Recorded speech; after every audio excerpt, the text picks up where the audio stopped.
नमस्कार दोस्तों। आज हम सोल्व करेंगे Chandigarh TGT science non medical 2024 की जो रेगुलर भर्ती आई थी उसके पार्ट बी का मैथ पोर्शन, जो कि क्वेश्चन नंबर 41 से स्टार्ट है। इससे पहले बड़े साइंस के क्वेश्चन हैं, वो कुछ क्वेश्चन फिजिक्स के होंगे, केमिस्ट्री के होंगे। तो चलिए शुरू करते हैं क्वेश्चन नंबर 41 से। If sine theta plus cos theta is equal to this, then the value of sine 2 theta. Sine 2 theta की वैल्यू हमें बतानी है, क्या होगी। अच्छा, किसके इक्वल दे रखा है? Sine theta plus cos of theta is equal to √3 + 1/2 के इक्वल दे रखा है। तो हमें बताना क्या है? साइन 2 थीटा की वैल्यू बतानी है। सबसे पहला तरीका तो हम ऐसे करते हैं, दो को दोनों के नीचे अलग अलग कर दो, तो √3/2 बनेगा और 1/2 बन जाएगा। हमें मान लिया कि साइन थीटा किसके इक्वल है? √3/2 के, और cos थीटा किसके इक्वल है? 1/2 के। ठीक है, तो यहाँ से थीटा की वैल्यू क्या आ जाती है? थीटा की वैल्यू आ जाएगी π/3। दोनों कंडीशन को, दोनों इक्वेशन को सेटिस्फाई कर रहा है। π/3 मतलब 60 डिग्री। साइन 60 पे वैल्यू कितनी होती है? √3/2, और cos 60 कितना होता है? 1/2, 1/2। ठीक है, हमें वैल्यू किसकी निकालनी है? साइन 2 थीटा की। अब इसका फार्मूला क्या होता है? 2 sine theta into cos of theta. अच्छा, 2 ऐसे कैसा? साइन थीटा की वैल्यू किसको माना था हमने? √3/2 को, और कोस थीटा की वैल्यू 1/2 को। एक 2 से एक 2 कैंसिल किया तो बचा क्या? √3/2। तो इसका कौन सा आंसर ठीक हो जाएगा? √3/2, दैट इज ऑप्शन डी ठीक हो जाएगा। अच्छा, इसी को करने का दूसरा तरीका भी है बच्चों। दूसरा तरीका क्या? हम दोनों तरफ स्केयर करते हैं। दोनों तरफ स्केयर कैसे? जो ये इक्वेशन दे रखी है इसमें हम दोनों तरफ स्केयर करते हैं। दोनों तरफ स्केयर करने के बाद जो हमें मिलेगा, ये cos ऑफ थीटा √3 + 1/2। अच्छा, दोनों तरफ स्केयर किया हमने। दोनों तरफ स्केयर करने के बाद ये फार्मूला लगाया, a+b का whole square, sine square theta plus cos square theta plus 2 sine theta cos theta. ये तो हमारे पास ही हो गया, is equal to. Left side में क्या बनेगा? नीचे वाले का भी स्केयर करना और ऊपर वाले का भी। नीचे वाले का स्केयर कितना हो जाएगा? 4, और जो ऊपर वाला है उसका स्केयर क्या? √3 का स्केयर, 1 का स्केयर तो 1 हो जाएगा, प्लस 2 इंटू √3 × 1, 2 इंटू ए इंटू बी, 1/4। इसका स्केयर रूट से कैंसिल किया तो 3 बचा, 1 ऐसे कैसा? 2√3 यहाँ पे बचा। तो और ये किसके इक्वल होता है? Sign square theta plus cos square theta, ये होता है 1 के इक्वल। और ये फार्मूला किसका है? साइन 2 थीटा का। तो यहाँ पे साइन 2 थीटा की वैल्यू निकालनी है हमें। 1 को दूसरी तरफ भेज देते हैं, तो 1/4। यहाँ पे इन दोनों को ऐड किया तो 4 ये बना, प्लस 2√3 माइनस 1 को राइट साइड में लेके गए तो ये माइनस का 1 हो गया। अच्छा, इसके बाद एलसीएम लेके सोल्व कर दो। एलसीएम लेके सोल्व करेंगे तो एलसीएम कितना आएगा? 4 एलसीएम आएगा इसका। या फिर एलसीएम भी मत लो, हम क्या करते हैं, इस 1/4 को अंदर मल्टीप्लाई कर देते हैं। 4 के साथ भी मल्टी बटे में हो जाएगा, मल्टीप्लाई हो जाएगा, और 2√3 के साथ भी बटे में हो जाएगा, -1। 4 को 4 से कैंसिल किया तो 1 बचेगा, 1 से इस 1 को कैंसिल कर दिया तो बचा क्या? 2√3/4। इस 4 को हम 2 से कैंसिल कर देते हैं तो कुल मिला के बचा क्या? √3/2। तो हम इस तरीके से भी इसको सोल्व कर सकते हैं, तब भी आंसर हमारा क्या आएगा? ऑप्शन डी ही ठीक होगा। ठीक है, चलिए नेक्स्ट क्वेश्चन है। Total number of injective functions from set having m elements to a set having n elements, जहां पर m की वैल्यू क्या है? n से बड़ी है। एग्जाम्पल के लिए हम मान लेते हैं हमारे पास a और b दो सेट हैं, तो a के अंदर है, b के अंदर जितने एलिमेंट है उससे ज्यादा एलिमेंट। मान लिया a के अंदर 1 2 3 है और b के अंदर a b है। ये m की वैल्यू कितनी हो जाएगी? 3 हो जाएगी। और यहाँ पे n की वैल्यू कितनी हो जाएगी? 2 हो जाएगी। तो 3 तो 2 से बड़ा है, तो कंडीशन सेटिस्फाई हो रही है। तो हमें वन वन फंक्शन बताने हैं कितने होंगे। अच्छा, एक चीज बताओ, वन वन फंक्शन क्या होता है? इंजेक्टिव का मतलब क्या है? One one. अब वन वन फंक्शन होता क्या है? हर एक एलिमेंट की डिफरेंट इमेज होगी। डिफरेंट एलिमेंट तो डिफरेंट इमेज। मान लिया 1 की इमेज a है और 2 की इमेज b है, अगर फंक्शन 1 1 है तो इसकी प्रीमेज, इसकी इमेज ही नहीं मिलेगी हमें, ये फंक्शन ही नहीं बनेगा। तो इसको किसी न किसी पे तो मैप कराना पड़ेगा, या तो बी पे जाएगा या फिर ए पे। जैसे ही ये बी पे चला गया तो फंक्शन 1 1 ही नहीं रहा हमारा, डिफरेंट एलिमेंट है 2 और 3, लेकिन इमेज क्या आ गई, सेम आ गई, तो फंक्शन 1 1 नहीं होगा। तो ऐसी केस में जब डोमेन के एलिमेंट ज्यादा हो जाए, number of element in domain is greater than number of element in codomain, then no 1 1 function exist. तो नंबर ऑफ फंक्शन कितने हो जाएंगे, 0। तो कौन सा ऑप्शन ठीक हो जाएगा, इसका ऑप्शन ए ठीक हो जाएगा। नेक्स्ट क्वेश्चन है, a function is defined for all real number x greater than 0 by this, the value of f-4। f-4 की वैल्यू बतानी है क्या है। चलिए, फंक्शन क्या दे रखा है, f of x square is equal to 2x³ दे रखा है। हम दोनों तरफ डेरिवेटिव करते हैं, हमें चाहिए क्या, डेरिवेटिव की वैल्यू 4 पे चाहिए, तो हम डेरिवेटिव कर लेते हैं दोनों तरफ। दोनों तरफ डेरिवेटिव किया तो पहले तो डेरिवेटिव किया f'(x²), ये तो ऐसे कैसे रहेगा। फिर x² का डेरिवेटिव करना, ये कितना हो जाएगा 2x बराबर, इसका डेरिवेटिव करेंगे तो 3 आगे आ जाएगा, 2 इंटू 3 इंटू एक पावर कम हो जाएगी, तो ये कितना बना 6x²। यहाँ से f'(x²) की वैल्यू क्या आ जाएगी 6x² अपॉन ये 2x को बटे में ले जाओ, 2x, 2 से 6 को कैंसिल किया तो 3 बचा, 1x से 1x कैंसिल किया तो यहाँ पे क्या बचा 3x। अच्छा, हमें वैल्यू क्या निकालनी है, f'(4) पे वैल्यू निकालनी है f' की। तो यहाँ पे 4 कब बनेगा, जब मैं x की वैल्यू 2 रख दूं, 2 रखेंगे तो यहाँ पे कितना हो जाएगा, 2 का स्क्वायर मतलब 4, f'(4), और ये किसके इक्वल आएगा 3 इंटू 2, एक्स की जगह तो 2 रखा है जो कि 6 के इक्वल आ जाएगा। तो कौन सा ऑप्शन ठीक हो जाएगा, इसका ऑप्शन सी ठीक हो जाएगा। नेक्स्ट क्वेश्चन है, the range of the function f of x is equal to 1/3 minus sine 2x। Function क्या है, f of x is equal to 1/3 minus 2 sine 2x, ये फंक्शन दे रखा है। अच्छा, हमें पता है कि साइन 2x की मैक्सिमम वैल्यू 1 होती है और मिनिमम वैल्यू -1, मतलब 1 और -1 के बीच में रहता है।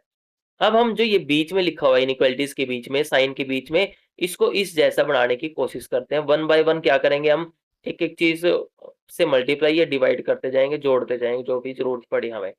अच्छा, साइन 2x हो गया, इसके साथ क्या चाहिए -2, तो दोनों तरफ हम -2 से मल्टीप्लाई कर देते हैं इनइक्वालिटी में, और इनइक्वालिटी का साइन क्या हो जाएगा, बदल जाएगा जैसे ही माइनस निशान से मल्टीप्लाई करते हैं। तो ये पढ़ा क्या, -2 sine 2x greater than equal to -2, ये बना।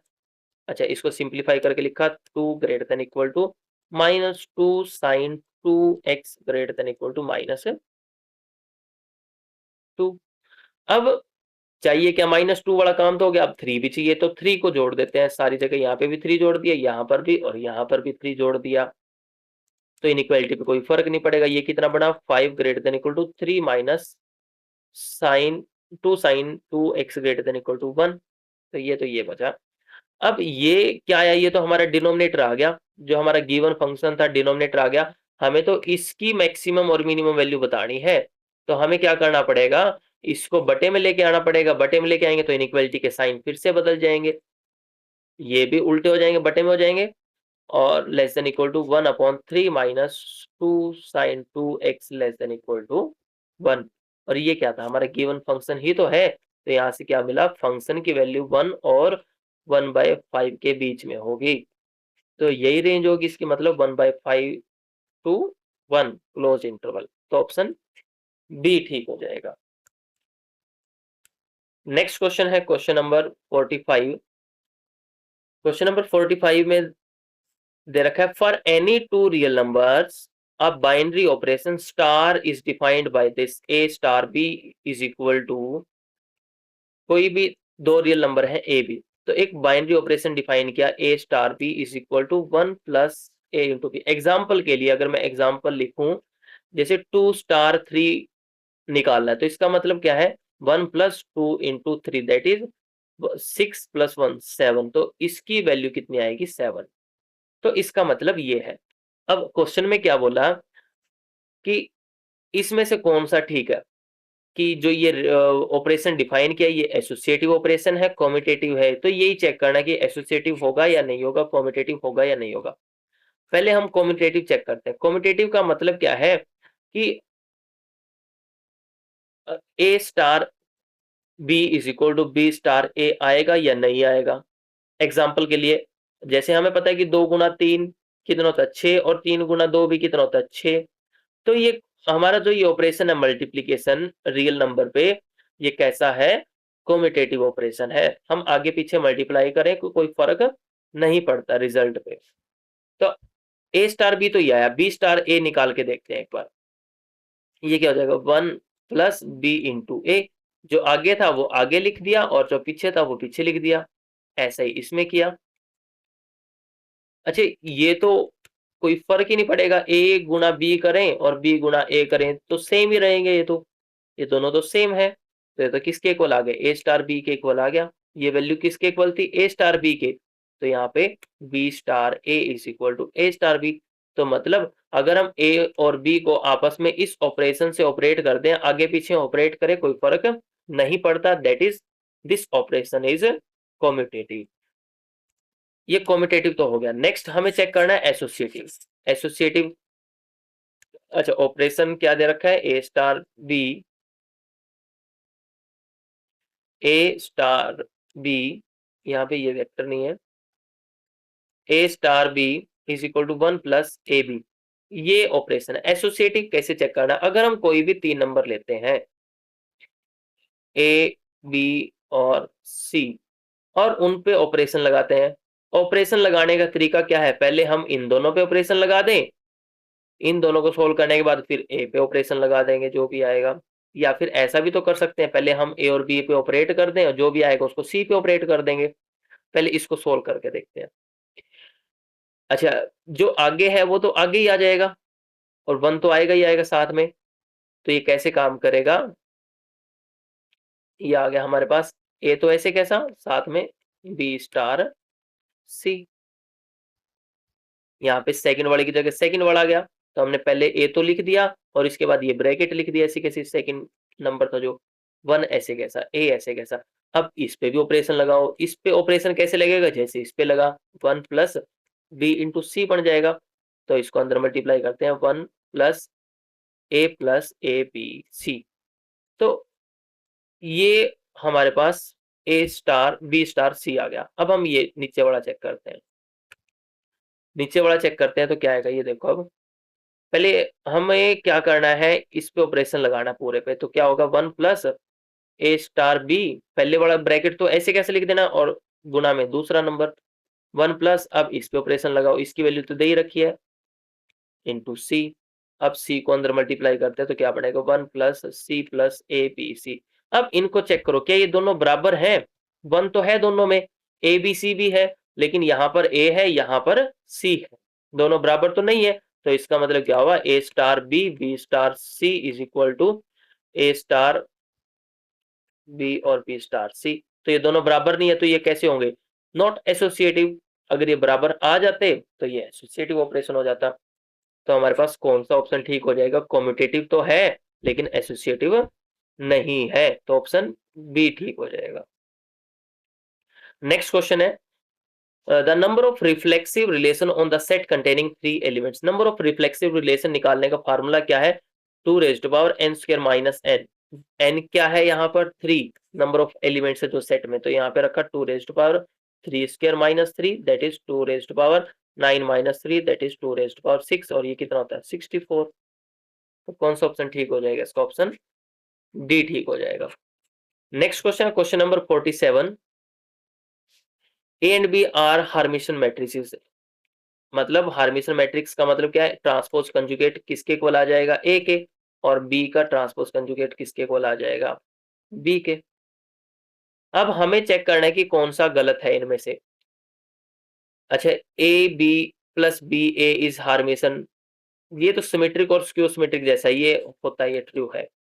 ए B minus B A skew hermitian होता है, ये भी ठीक है। B transpose conjugate into B is hermitian, ये भी ठीक है। इसको चेक कर लेते हैं बस लास्ट में। वैसे जैसे ये हमारे पास ए प्लस ए ट्रांसपोज करते हैं, ये कैसी मैट्रिक्स होती है? सिमेट्रिक। और ए माइनस ए ट्रांसपोज कैसी मैट्रिक्स होती है? Skew symmetric. ऐसे ही इस केस में भी होता है, ए प्लस ट्रांसपोज की जगह क्या रखना है? ट्रांसपोज कंजुगेट मतलब थीटा रखना है। तो ये तो हमारे पास हार्मिसन मैट्रिक्स होती है, और ए माइनस ए ट्रांसपोज कैसी मैट्रिक्स होती है? Skew Harmison. तो आएगा तो इसका ऑप्शन डी। ये डी गलत दे रखा है, उसने बोला स्क्यू हार्मिसन है, लेकिन ये तो हार्मिसन होती है। चेक करते हैं एक बार। A plus A transpose conjugate, transpose conjugate, ये निकालना है इस पूरी मैट्रिक्स का। ये निकालने का तरीका क्या है? दोनों के ऊपर अलग कर दो, ए थीटा प्लस ए थीटा की पावर थीटा। अच्छा, ट्रांसपोज कंजुगेट दो बार लेंगे तो ये तो मैट्रिक्स ए ही आ जाएगी दोबारा से। तो ये तो कुल मिला के अंदर वाले के इक्वल ही तो आ गया, ये आगे पीछे लिख देते हैं। तो ये तो हमारे पास कौन सी मैट्रिक्स होगी? मतलब कोई सी मैट्रिक्स थी, इसका ट्रांसपोज कंजुगेट लिया, वो उसी के इक्वल आ गया। अब ये सी मैट्रिक्स मान लेते हैं, इसका ट्रांसपोज कंजुगेट लिया तो ये सी मैट्रिक्स के इक्वल आ गया। तो ऐसी मैट्रिक्स को क्या बोलते हैं? Hermitian matrix. तो उसने क्या बोला? ये स्क्यू हर्मिशन है, तो गलत हो जाएगा। तो ऑप्शन नेक्स्ट क्वेश्चन है question number 48। if a square if the square matrix A is orthogonal, then determinant of A is orthogonal matrix का जो डिटरमिनेंट होता है वो हमेशा प्लस माइनस 1 होता है। तो ऑप्शन ए ठीक हो जाएगा इसको।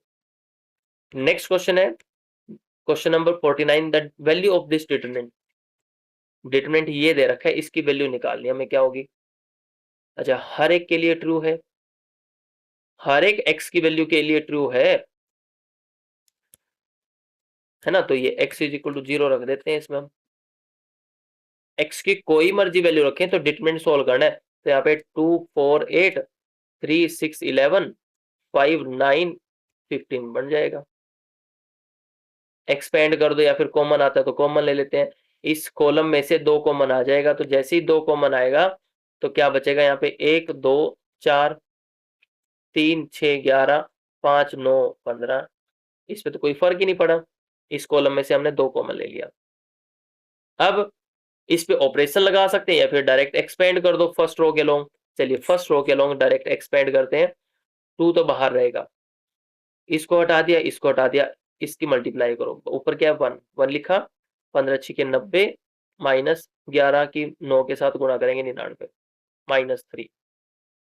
यहां से सेकंड रो सेकंड कॉलम और फर्स्ट रो हटा दी, तो 2 की गुणा 15 के साथ 30 हो गया, माइनस 9 की गुणा 4 के साथ 36 प्लस 5 वाली कॉलम और 5 वाली रो हटा देते हैं तो क्या बनेगा? इसकी गुणा करो, 2 की गुणा 11 के साथ करते हैं तो 22 माइनस 6 की गुणा 4 के साथ 24। बस इसको सोल्व कर देते हैं, अब जो भी आएगा वो हमारा आंसर होगा। ये कितना हो जाएगा? -9। अच्छा, यहाँ पे माइनस करेंगे, -6 और माइनस का 3 बाहर है तो माइनस माइनस प्लस हो जाएगा, 6 3 18। यहाँ पे क्या बनेगा? माइनस का 2 माइनस 2 की 5 के साथ गुणा करेंगे -10। तो ये कितना बना? माइनस का 19 plus 18 that is -1। 2 into -1 is equal to -2। तो कौन सा ऑप्शन ठीक हो जाएगा इसका? ऑप्शन ए ठीक हो जाएगा। हम ए एक्स की कोई मर्जी वैल्यू रख सकते थे, हर एक एक्स की वैल्यू के लिए ट्रू है ये चीज। ठीक है, 1 भी रख सकते थे, 2 भी, जरूरी नहीं कि 0। 0 इसलिए रखा कि ताकि नंबर छोटे रहे। ठीक है, नेक्स्ट क्वेश्चन है question number 50। If determinant of a square matrix A of order n is 3, determinant of A 3 है, देन एंड साथ में एडजॉइंट का डिटरमिनेंट दे रखा है, एडजॉइंट ऑफ ए का डिटरमिनेंट 243 है, then we have to find the value of n। n का order नहीं पता। अच्छा, अगर हमें डिटरमिनेंट ऑफ ए पता है तो एडजॉइंट ऑफ ए निकालने का फार्मूला क्या होता है? Determinant of A raised to power n minus 1 where n is the order of the matrix. और ये किसके बराबर दे रखा है? 243 के। अगर हमारे पास डिटरमिनेंट ऑफ ए दे रखा है तो और हमें एडजॉइंट ऑफ ए निकालना है तो उसका तरीका क्या है? Determinant of A raised to power n minus 1 कर दो। अच्छा, डिटरमिनेंट ऑफ ए कितना दे रखा है? 3 3 raised to power n minus 1 is equal to 243। अच्छा, 243 को क्या लिख सकते हैं? 3 की पावर 5 लिख सकते हैं हम। तो यहाँ पे 3 की पावर 5 लिखा। बेस सेम है वो तो पावर को सेम होना पड़ेगा, तो यहाँ से n की वैल्यू कितनी आ जाएगी 5 + 1 दैट इज 6। तो ऑप्शन डी ठीक हो जाएगा। नेक्स्ट क्वेश्चन है क्वेश्चन नंबर 51। क्वेश्चन नंबर 51 को देखो, sine cot of inverse x + 1 is equal to cos of tangent of inverse x। एक तो तरीका कि हम ऑप्शन से चेक कर लेते हैं, ऑप्शन से चेक कर सकते हैं, लेकिन अगर हम 2 रखेंगे वैल्यू x की जगह, तो कोट इनवर्स 3 पे वैल्यू नहीं पता हमें, ठीक है, तो ऑप्शन से तो नहीं बनेगी बात, तो हमें सीधा निकालना पड़ेगा ये। तो कैसे निकालते हैं? अब एक काम करते हैं, इस कोट इनवर्स को हम साइन इनवर्स में बदल लेते हैं ताकि साइन से साइन इनवर्स कैंसिल हो जाए, और इस टेंजेंट इनवर्स को हम कोस इनवर्स में बदलेंगे ताकि कोस से कोस कैंसिल हो जाए। तो पहले इसको सिंप्लीफाई करते हैं। कोट ऑफ इनवर्स x + 1 है, इसको y मान लिया, कोट को दूसरी तरफ ले जाते हैं, cot y is equal to x + 1 बच जाएगा। अब कोट किसके इक्वल होता है? कोट ऑफ y ये होता है, टेंजेंट किसके इक्वल होता है? p/b, और ये होता है v/p के इक्वल। तो मतलब इसको 1 लिख सकते हैं, b/p आ गया। हमें तो h की वैल्यू चाहिए, पाइथागोरस थ्योरम में h² is equal to p² + b² होता है, तो हम यहाँ से h की वैल्यू निकालते हैं, p² + b² करके। p की वैल्यू 1 है तो 1 का स्क्वायर 1, और b की वैल्यू ये है तो इसका स्क्वायर कर देते हैं, x + 1 का होल स्क्वायर। h की वैल्यू तो ये आ गई, हमें बदलना किस में है? साइन में। साइन y क्या हो जाएगा? p/h। p की वैल्यू 1 है, h की वैल्यू क्या है जो अभी निकाल ली थी, √1 + x + 1 का होल स्क्वायर। तो ये साइन y हो गया। अब अभी हमने देखा था कोट ऑफ इनवर्स x + 1 को हमने y मानना था। अगर मैं यहाँ से y की वैल्यू निकाल दूं तो क्या हो जाएगा? साइन ऑफ इनवर्स, इसको साइन को दूसरी तरफ भेज देते हैं, 1/√1 + x + 1 का होल स्क्वायर बन जाएगा। y की वैल्यू ये भी है और y की वैल्यू ये भी है, तो ये दोनों इक्वल होंगे, तो कोट इनवर्स को हम इससे रिप्लेस कर सकते हैं क्वेश्चन में, ये अभी करेंगे। चलिए दूसरे वाला सोल्व करते हैं, बदलते हैं एक बार।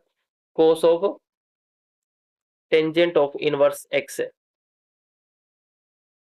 अच्छा, टेंजेंट इनवर्स x को हमें कोस में बदलना है, तो इसको y मानना, तो यहाँ से क्या आ जाएगा?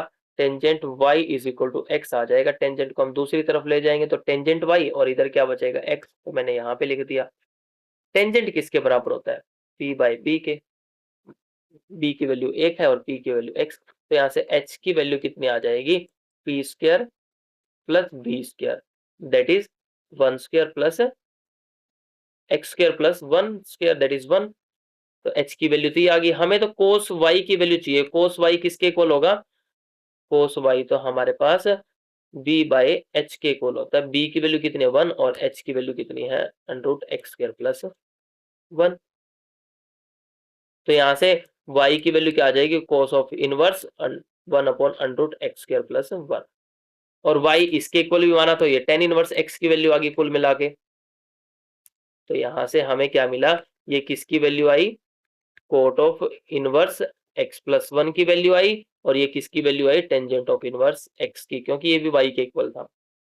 अब जो क्वेश्चन में दे रखा था उसको देखो, sine of cot of inverse x + 1 is equal to cos of tangent of inverse x। Cot inverse की जगह हम ये वैल्यू रख देते हैं, तो यहाँ पे साइन ऑफ इनवर्स 1/√1 + x + 1 का whole square is equal to cos of tan inverse x किसके बराबर है? Cos of inverse 1/√x² + 1। यहाँ से साइन इनवर्स से साइन इनवर्स कैंसिल किया, कोस से कोस इनवर्स, तो बचा क्या? 1/√1 + x + 1 का होल स्क्वायर, और ये क्या बचा हमारे पास? 1/√x² + 1। अच्छा, पहले तो हम इसको क्रॉस मल्टीप्लाई कर देते हैं और स्क्वायर भी कर देते हैं। जैसे ही दोनों तरफ स्क्वायर करेंगे, दोनों तरफ स्क्वायर करते हैं, दोनों का अंडरूट कैंसिल हो जाएगा, और क्रॉस मल्टीप्लाई करते हैं तो क्या बचेगा वो देखो। अब इसको ऊपर लेके जाए, x² + 1 इज इक्वल टू, इसको इस तरफ लेके गए 1 + x + 1 का होल स्क्वायर। 1 से 1 कैंसिल कर दिया। अब क्या बचेगा ये देखो, यहाँ पे तो x² बचा, इसका होल स्क्वायर खोलते हैं, x² + 1 प्लस 2x हो जाएगा, एक्स स्क्वायर से एक्स स्क्वायर कैंसिल कर दिया, तो यहाँ से x की वैल्यू क्या आ जाएगी, -1/2। क्या ऑप्शन में -1/2 है? ये देखो एक बार, ऑप्शन में -1/2 तो नहीं है, तो कौन सा ऑप्शन ठीक हो जाएगा? इसका ऑप्शन डी ठीक हो जाएगा। नेक्स्ट क्वेश्चन है question number 52। If 2 and 3 are the roots of this equation, equation क्या दे रखी है, x square plus p x plus q equal to 0, और 2 और 3 इसके रूट हैं।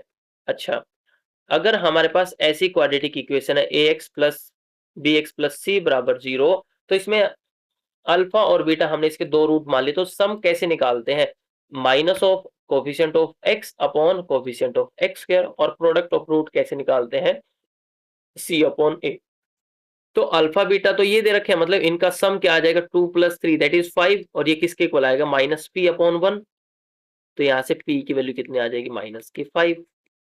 अब ऐसे ही क्यू की वैल्यू निकालते हैं। क्यू की वैल्यू क्या आएगी, दोनों की प्रोडक्ट, दोनों की प्रोडक्ट कैसे लिखते हैं, 2 × 3 विच इज इक्वल टू क्यू/1। तो यहाँ से क्यू की वैल्यू कितनी आ गई, 6। क्यू p की वैल्यू भी आ गई, क्यू की वैल्यू भी आ गई। आगे देखो क्वेश्चन में क्या दे रखा है, then the roots of the equation this, इस इक्वेशन के रूट बताने हैं। अच्छा, इक्वेशन क्या है, q x square minus p x plus 1 equal to 0। P की वैल्यू कितनी आई थी, 6, यहाँ पे 6 रख दी। सॉरी, क्यू की वैल्यू 6 आई थी, पी की वैल्यू कितनी आई थी, -5, तो यहाँ पे रख दी, +1 बराबर 0। तो 6x square plus 5x plus 1 बराबर 0। अच्छा, ये नई इक्वेशन आ गई। अगर मैं इसके सम ऑफ रूट्स निकालता हूँ, प्रोडक्ट ऑफ रूट्स निकालते हैं, प्रोडक्ट कैसे निकालेंगे, ये सी अपॉन ए लिखते हैं, सी अपॉन ए, तो ये आ जाएगी 1/6। प्रोडक्ट ऑफ रूट्स 1/6 देख लो किस में आएगा, 1/6 इसमें आएगा, इसमें माइनस का आएगा, ये गलत हो जाएगा, इसमें माइनस का आएगा, ये गलत हो जाएगा, और 1/6 इसमें भी आएगा, माइनस माइनस प्लस हो जाएगा, और गुणा करके 1/6 आ जाएगा। अब सम ऑफ रूट्स निकाल लेते हैं। सम क्या आएगा, -b बटे में माइनस, सॉरी, -b बटे में a, मतलब -5/6। अब सम करके नेगेटिव आया। अच्छा, क्या दो नंबर पॉजिटिव नंबर का सम माइनस में आ सकता है? नहीं, तो ये ऑप्शन भी नहीं होगा, तो ऑप्शन डी ठीक हो जाएगा। 3 ऑप्शन कट गए। या फिर इनका सम करके देखोगे, इनको जोड़ के देखोगे, तो यही आ जाएगा। ठीक है, तो ऑप्शन डी ठीक हो जाएगा इसका। नेक्स्ट क्वेश्चन है question number 53। The point of the curve this from the tangents are parallel to x axis, from where the tangent, जहां पर टेंजेंट, मान लिया ये सर्कल है, तो ये टेंजेंट किस पॉइंट पर पैरेलल होंगे, ये दो पॉइंट कौन से ले हैं इसमें से हम। चलिए एक बार सर्कल की इक्वेशन लिखते हैं, x square plus Y square minus 2x minus 3 बराबर 0। अच्छा, जब भी हमारे पास सर्कल की बात आई, तो उसके सेंटर और रेडियस हमें पता होनी चाहिए, तो इसका सेंटर निकालेंगे। अगर हमारे पास ऐसी कोई जनरल इक्वेशन है, x square plus Y square plus 2gx plus 2fy plus C बराबर 0, तो इस इक्वेशन के सेंटर कोऑर्डिनेट्स क्या होंगे, जो x का कोफिशिएंट है 2g, उसका हाफ करेंगे तो 2 से 2 कैंसिल हो जाएगा, 2 और माइनस करके -g माइनस f, इसके सेंटर के कोऑर्डिनेट्स हो जाएंगे, और रेडियस क्या होगी, G square plus F square minus constant, जो ये कॉन्स्टेंट है। चलिए ऊपर बड़े से कंपेयर करते हैं, सेंटर क्या आ जाएगा, इसका सेंटर देखो एक बार, x के कोफिशिएंट का हाफ करके उसका माइनस का निशान, -2 का हाफ किया तो साइन बदलना है, तो 1, y को कोफिशिएंट तो 0 है इसमें, तो ये 1,0, तो इसका सेंटर हो जाएगा। और रेडियस कितनी हो जाएगी, 1 का स्क्वायर प्लस 0 का स्क्वायर माइनस -3, ये हो जाएगा 1 + 3 दैट इज 4, √4 कितना हो जाएगा, 2। तो r की वैल्यू कितनी आ गई 2। तो हमारे पास कैसे सर्कल की बात हो रही है, जिसका सेंटर 1,0 है, 1 2 3 1 2 3, 1,0 तो यहाँ पे होगा, ये तो सेंटर हो गया। रेडियस कितनी है उसकी, 2, 1 2, इसकी सी तक जाएगा, और ये सर्कल जाएगा कुछ इस तरीके से हमारा।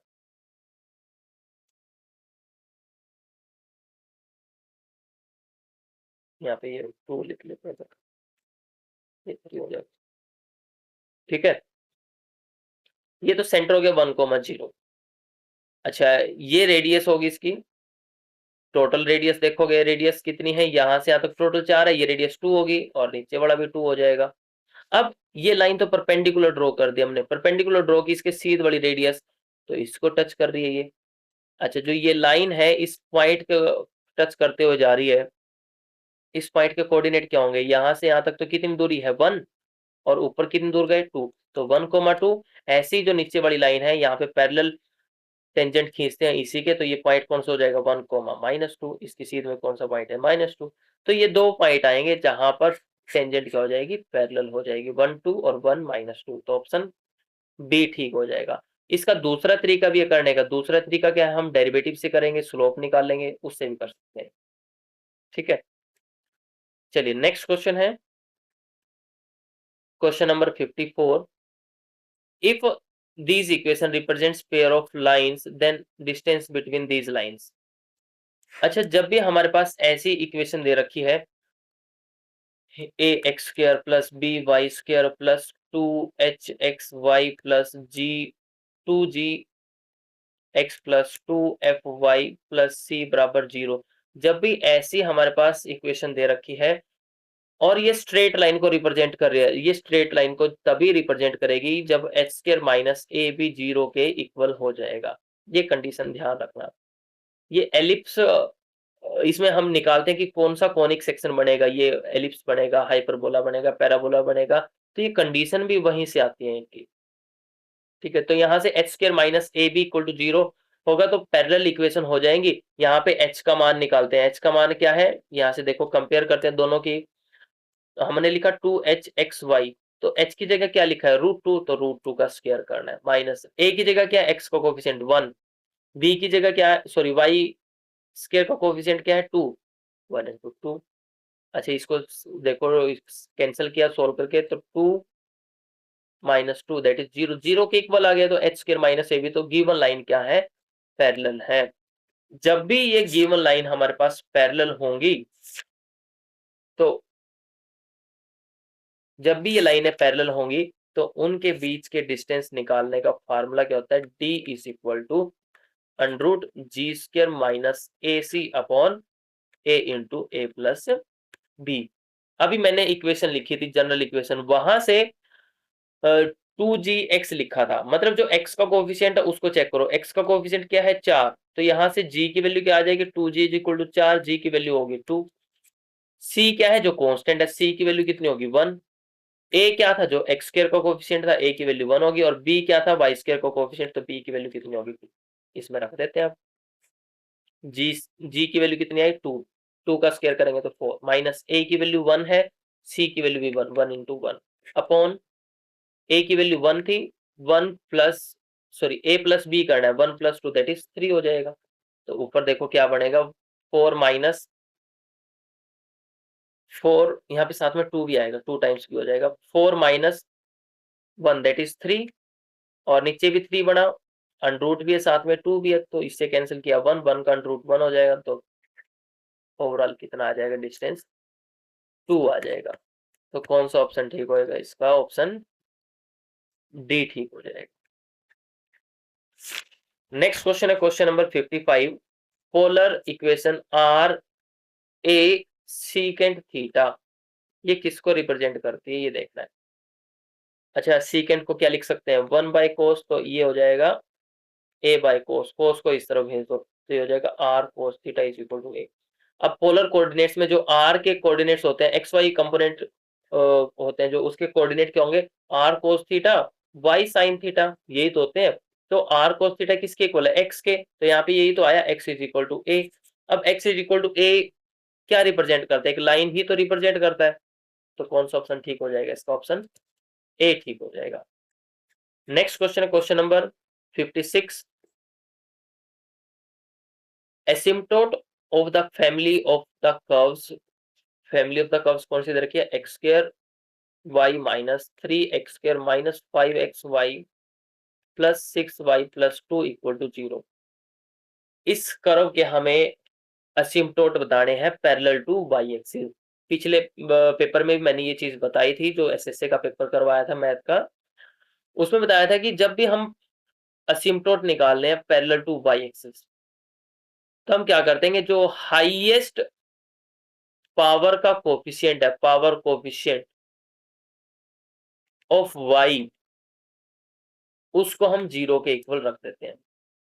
अच्छा, इसमें वाई की हाईएस्ट पावर तो 1 है, तो वाई को हम कॉमन ले लेते हैं, तो वाई का कोफिशिएंट क्या बन जाएगा, एक्स स्क्वायर, यहाँ से आएगा कॉमन, यहाँ से आया तो -5x, यहाँ से वाई कॉमन लिया तो +6, तो हमें तो y का कोफिशिएंट जो बनेगा उसको 0 के इक्वल रखना है।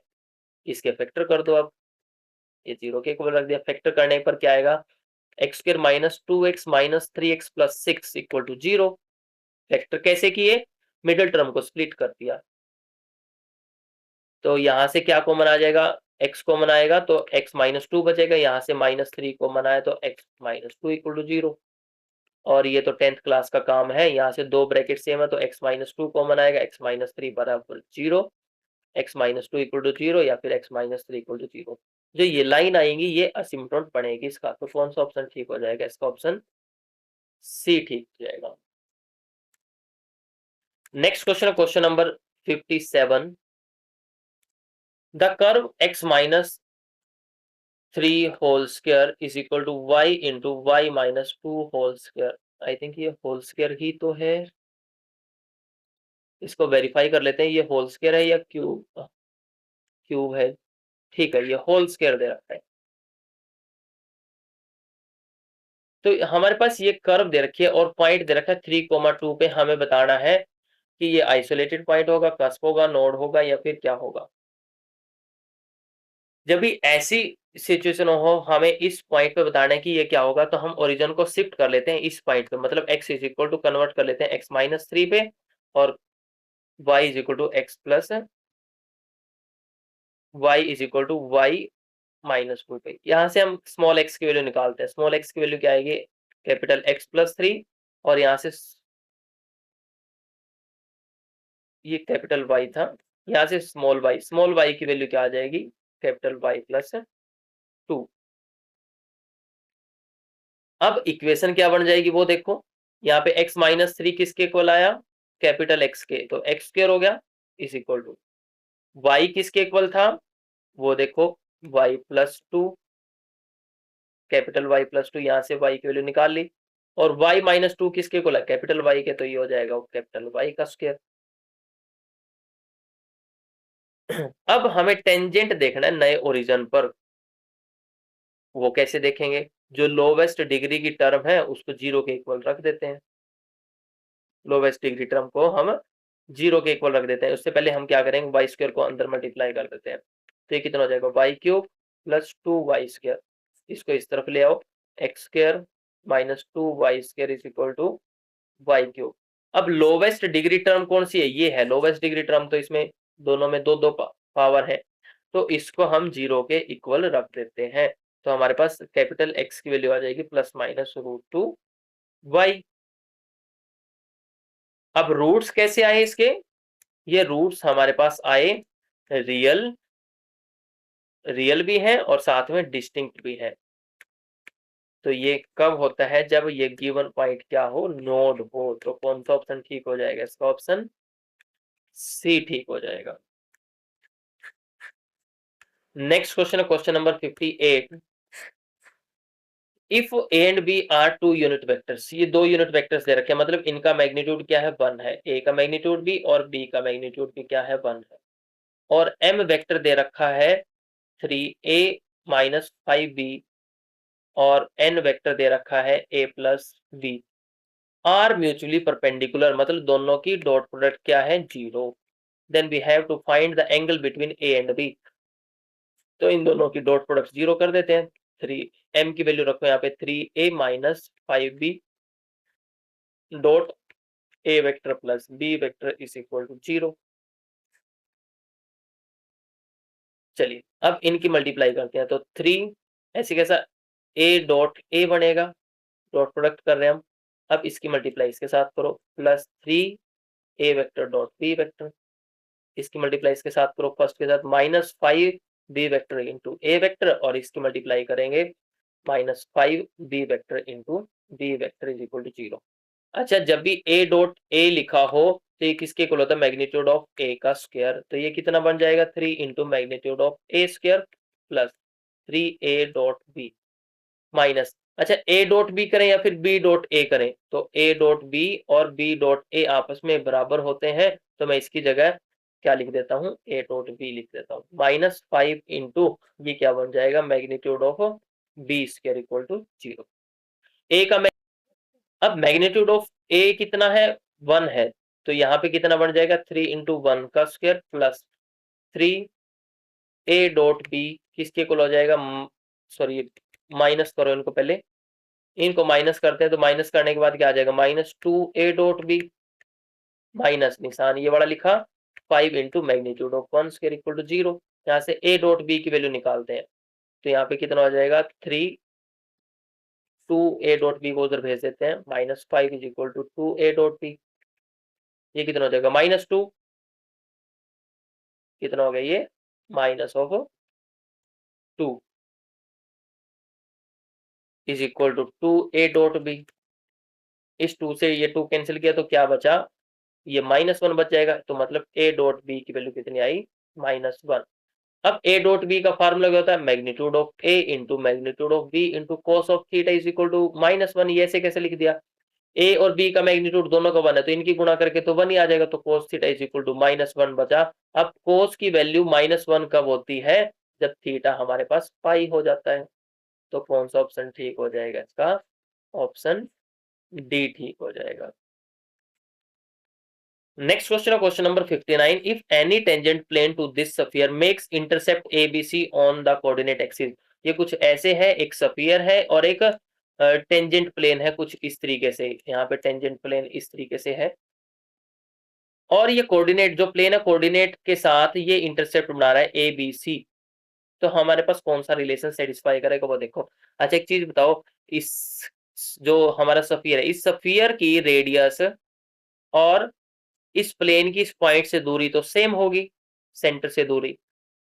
पहले हम इक्वेशन लिखते हैं स्फीयर की, k into x square plus y square plus z square is equal to 1। यहाँ से स्फीयर की इक्वेशन आ जाती है ये। सेंटर क्या है इसका? ओरिजन है 0,0,0। ये कैसे पता चला? यहाँ पे इसकी जनरल इक्वेशन ऐसी होती है, X minus A square Y minus B square ऐसे होती है। यहाँ तो x माइनस 0 का स्क्वायर है और रेडियस क्या होती है? Under root of this 1 upon under root of this that is under root के। तो ये रेडियस आ गई, सेंटर तो आया 0 0 0 और ये रेडियस आ गई 1 अपॉन अंडरूट के। अगर हम इस सेंटर की दूरी इस टेंजेंट प्लेन तक ले तो वो रेडियस के इक्वल नहीं आनी चाहिए? दोनों के बीच में दूरी कितनी है? रेडियस के बराबर ही तो है। तो हम क्या करते हैं, पहले प्लेन लिखते हैं जिसके इंटरसेप्ट ए बी सी है। तो प्लेन की इक्वेशन क्या हो जाएगी? x by a y by B plus z by c is equal to 1। अब इस प्लेन की दूरी निकालनी है हमें सेंटर से, तो x by A plus y by B plus z by C -1 equal to 0। दूरी निकालनी है किससे? सेंटर से इस प्लेन की। तो निकाल लेंगे कैसे? जो ये पॉइंट्स हैं, कोऑर्डिनेट्स हैं, वो एक्स वाई जेड की जगह रख दो। 0 by A plus 0 by B plus 0 by C -1 upon under root में क्या आता है? अंडरूट में आ जाता है जो ये कोफिशिएंट है, इसका कोफिशिएंट क्या है? 1 बाय ए, मतलब 1 बाय ए का स्क्वायर 1 बाय बी का स्क्वायर प्लस 1 बाय सी का स्क्वायर। ये तो ठीक है। अच्छा, जो ये डिस्टेंस आया सेंटर से लेकर प्लेन तक का डिस्टेंस आया, या सेंटर से लेकर प्लेन तक का, ये तो रेडियस के इक्वल नहीं है, तो हम इसको रेडियस के इक्वल रख देते हैं 1 अपॉन अंडरूट के। अच्छा, ये तो सारी 0 हो जाएंगी, -1 और साथ में मोड भी है, मोड माइनस का क्या कर देगा? प्लस बना देगा। तो क्या बनेगा कुल मिला के? 1 upon under root 1 upon A square plus 1 upon B square plus 1 upon C square is equal to 1 upon under root k. Cross multiply कर देते हैं दोनों तरफ, पहले स्क्वायर कर देते हैं। स्क्वायर करेंगे, स्क्वायर से ये अंडरूट कैंसिल हो जाएगा, इसके स्क्वायर से ये अंडरूट कैंसिल हो जाएगा। अब क्रॉस मल्टीप्लाई कर देते हैं, इसको दूसरी तरफ भेजते हैं। 1 अपॉन ए square plus 1 upon B square plus 1 upon सी स्क्वायर और के को इस तरफ भेजेंगे, 1 के साथ मल्टीप्लाई हो जाएगा तो के आ जाएगा। तो हमारे पास ये रिलेशन आ जाएगा ए बी सी और के में। तो कौन सा ऑप्शन ठीक हो जाएगा इसका? ऑप्शन ए ठीक हो जाएगा। नेक्स्ट क्वेश्चन है question number 60। Number of terms in this expansion x cube minus 3x² plus 3x-1 raised power 20। अच्छा, इसको 3 लिख सकते हैं 1 क्यूब। तो ये फार्मूला तो x माइनस 1 क्यूब का फार्मूला ही तो है ये अंदर लिखा, और इसको लिखा पावर 20। ऐसे कैसा? पावर की पावर है तो पावर आपस में मल्टीप्लाई हो जाएंगी, तो पावर कितनी हो जाएगी? 60। जब भी हमारे पास a plus b raise to power n की बाइनोमियल एक्सपेंशन करते हैं तो पावर n है तो टर्म्स कितनी आती है? n plus 1। यहाँ पे पावर करेंगे, पावर कितनी है? 60, और एक्सपेंशन में टर्म्स कितनी आएगी? 60 प्लस 1 दैट इज 61। तो ऑप्शन सी ठीक हो जाएगा। नेक्स्ट क्वेश्चन है क्वेश्चन नंबर 61। क्वेश्चन नंबर 61 को एक बार देखो। कोट 1 लिखा हुआ है और कोट 89 भी है। कोट 89 को हम कैसे लिख सकते हैं? कोट ऑफ 90 माइनस 1 नहीं लिख सकते हैं? बिल्कुल लिख सकते हैं। मतलब 90 में से यहाँ पे π/2 है, π/2 में से कुछ घटाएंगे तो फर्स्ट क्वाड्रेंट में जाएगा। फर्स्ट क्वाड्रेंट में हर फंक्शन पॉजिटिव होता है, हर ट्रिग्नोमेट्रिक फंक्शन, और फंक्शन चेंज भी हो जाएगा तो ये टेंजेंट 1 डिग्री बन जाएगा। तो कुल मिला के कोट 89 किसके इक्वल आया? टेंजेंट 1 के। और कोट 1 इंटू टेंजेंट 1 किसके इक्वल आएगा? ये देखो, कोट को क्या लिख सकते हैं? 1/टेंजेंट 1 degree into tangent 1 degree, cancel करके तो 1 आ जाएगा। तो हमें इसका यूज करना है। चलो देखो एक बार, ये लॉग में लिखे हुए हैं, log of cot 1 degree plus log of cot of 2 degree plus and so on log of cot 89 degree, ये लिखे हुए हैं। अच्छा, log of a plus log of b लिखा है तो इसको कैसे सोल्व करते हैं? लॉग ऑफ ए बी लिख सकते हैं ना, प्रोडक्ट में लिख सकते हैं अगर ये सम में अलग अलग है। तो ये प्रॉपर्टी लगा के लॉग को केवल एक बार लिखेंगे, बाकी सारे प्रोडक्ट में कर देते हैं। Cot 1 degree into cot of 2 degree into, बीच में कोट 45 डिग्री भी आएगा, कोट 45 डिग्री इंटू लास्ट में चल के क्या आएगा? कोट ऑफ 88 डिग्री और कोट ऑफ 89 डिग्री, ये बना। अच्छा, मैंने अभी बताया था कि कोट 81 को हम 89 को हम कैसे लिख सकते हैं? टेंजेंट 1 लिख सकते हैं, अभी चेंज करके भी बताया था। तो 45 से पीछे वाले हैं जो, उनको सबको हम टेंजेंट में बदल सकते हैं। ये क्या है? कोट 44 है इससे पहले, और कोट 45 को ऐसे कैसे लिखा? कोट 45 के बाद क्या आएगा हमारे पास? कोट 45 के बाद आ जाएगा कोट ऑफ 46, और कोट 46 की जगह हम क्या लिखेंगे? टेंजेंट 44। 90 में से माइनस कर देते हैं 46 को। अगला कौन सा होगा? टेंजेंट 43। अगला कौन सा होगा? टेंजेंट 42। तो ये चलता जाएगा, लास्ट में क्या आएगा? टेंजेंट 1 आ जाएगा, जो कि इसकी बात कर रहे थे हम। बीच में क्या है? कोट ऑफ 45 डिग्री भी है, और इससे पहले क्या है? कोट 1 डिग्री गुना में कोट ऑफ 2 डिग्री। ये कहां तक? कोट ऑफ 44 डिग्री तक है, और लोग बाहर है ही है। अच्छा, कोट 1 तो टेंजेंट 1 के साथ कैंसिल हो जाएगा, कोट 2 जो टेंजेंट 2 आएगा उसके साथ कैंसिल हो जाएगा। ये सारी की सारी टर्म कैंसिल होती जाएंगी। कोट 44 टेंजेंट 44 के साथ कैंसिल होके 1 बन जाएगा। बचा क्या? Log of coat 45। कोट 45 कितना होता है? 1 होता है, तो लॉग ऑफ 1 कितना होता है? 0। तो कौन सा ऑप्शन ठीक हो जाएगा इसका? ऑप्शन ए ठीक हो जाएगा। नेक्स्ट क्वेश्चन है क्वेश्चन नंबर 62। क्वेश्चन नंबर 62 को ध्यान से देखते हैं तो क्या दे रखा है? ये एक्सपेंशन दे रखी है 2/3 factorial, 4/5 factorial plus 6/7 factorial and so on, ये दे रखी है। अच्छा, इसको ध्यान से देखोगे तो इसको कैसे लिख सकते हैं? ऊपर कैसे हैं? इवन नंबर्स हैं सारे के सारे, सारे के सारे कैसे हैं? Even number. अगर मैं इसकी nth टर्म लिखता हूँ, tn लिखते हैं, तो क्या कैसे लिख पाएंगे? अगर हमें 10वीं टर्म लिखनी पड़ जाए डायरेक्ट तो कैसे लिखेंगे? वो देखो, 2n, ऊपर तो 2n ठीक है, नीचे क्या है? इससे एक ज्यादा, 2 से एक ज्यादा का फैक्टोरियल 2n+1 फैक्टोरियल। अच्छा, इसको अगर मैं ऊपर प्लस कर दूं इसी में और माइनस भी कर दूं, तो यहाँ पे क्या बनेगा? 2n+1 -1 अपॉन 2n+1 का फैक्टोरियल। इसको दोनों के नीचे अलग अलग कर देते हैं, तो 2n+1 upon 2n+1 factorial -1 upon 2n+1 factorial. ये tn की वैल्यू ही तो चल रही है, ये tn के इक्वल है। यहां से आगे देखो, अब अगर मैं 2n+1 फैक्टोरियल को, मान लिया 2n+1 फैक्टोरियल है, इसको आगे खोलते हैं तो क्या आएगा 2n+1 इंटू में n फैक्टोरियल। तो हम इसको थोड़ा सा आगे तक खोल देते हैं n फैक्टोरियल तक, इससे ये कैंसिल हो जाएगा, बचेगा क्या 1 अपॉन 2n है यहाँ पे, 1 upon 2n factorial minus 1 upon 2n+1 factorial. एक एक कम करते जाएंगे ना, इसमें से एक कम करेंगे 2n+1 -1, 1 से 1 कैंसिल हो जाएगा तो 2n बचेगा, तो यहाँ पे ये 2n ही आएगा। तो tn की वैल्यू तो ये आई। अब अगर मैं t1 की वैल्यू निकालता हूं तो t1 की वैल्यू क्या होगी, ये देखो एक बार, n की जगह 1 रख देते हैं, 1 upon 2 minus 1 upon 2 factorial upon 1 minus 1 upon 3 factorial. t2 की वैल्यू निकालते हैं, यहाँ पे n की जगह 2 रखा तो 4 बन जाएगा, 1 upon 4 factorial minus 1 upon 5 factorial. t3 की वैल्यू निकालते हैं, थर्ड टर्म निकालते हैं, t3 किसके इक्वल हो जाएगा,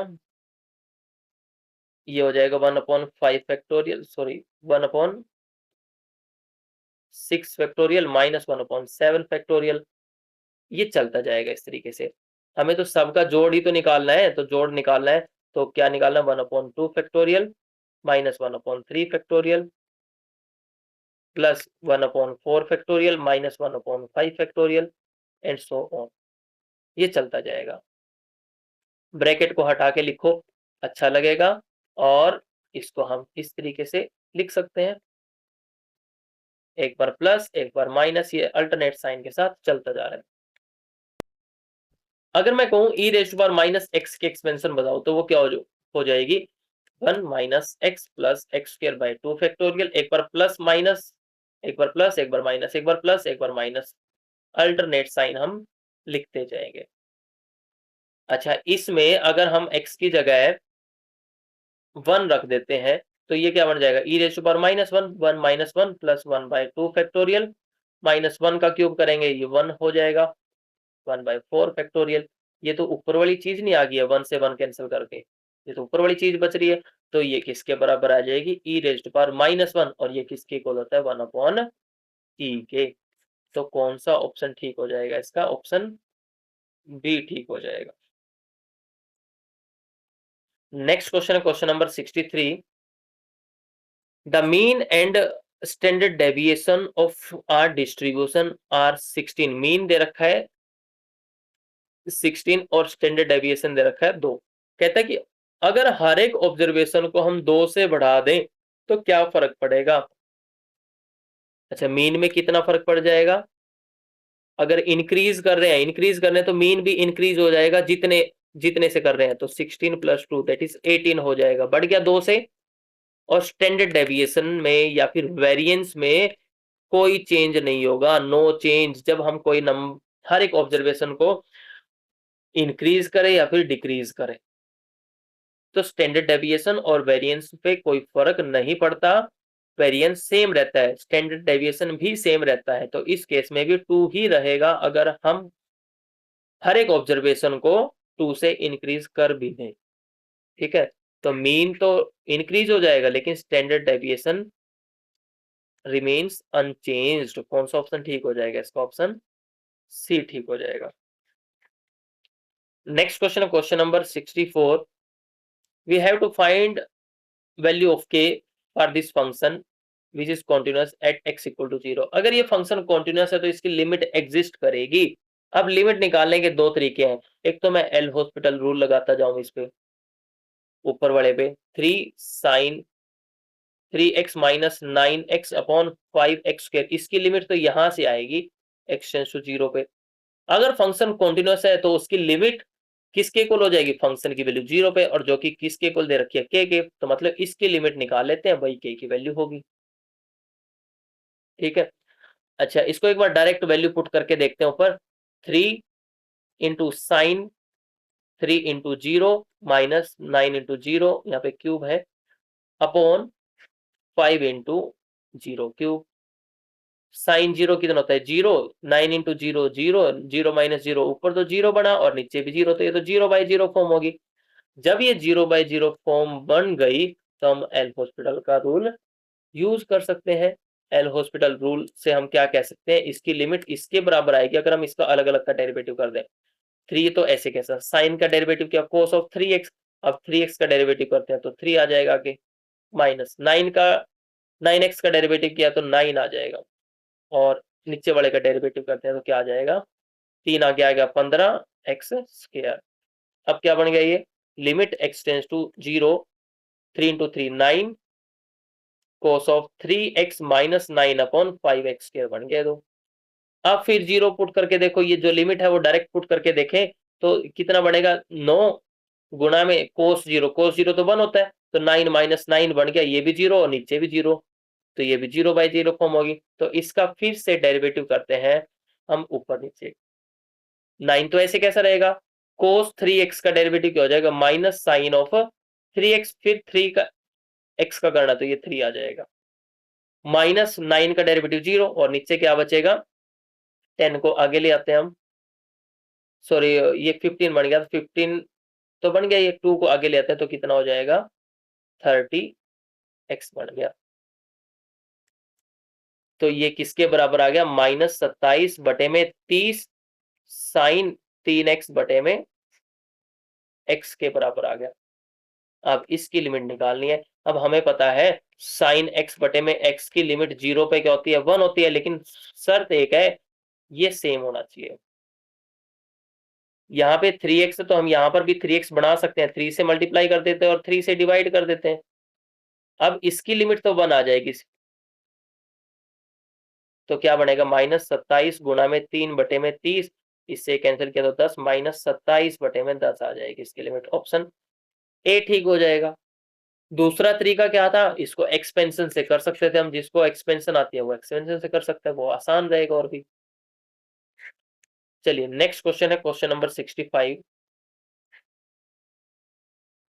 अच्छा, ये शुरू करने से पहले एक चीज बता देता हूँ, modulus function f(x) is equal to mod x है, ये हमेशा कॉन्टिन्यूस होता है फंक्शन, इसका ग्राफ v जैसा बनता है कुछ इस तरीके से, और डिफरेंशिएबल नहीं होता। डिफरेंशिएबल कहां पर नहीं होगा, जहां पर शार्प कॉर्नर बढ़ेंगे।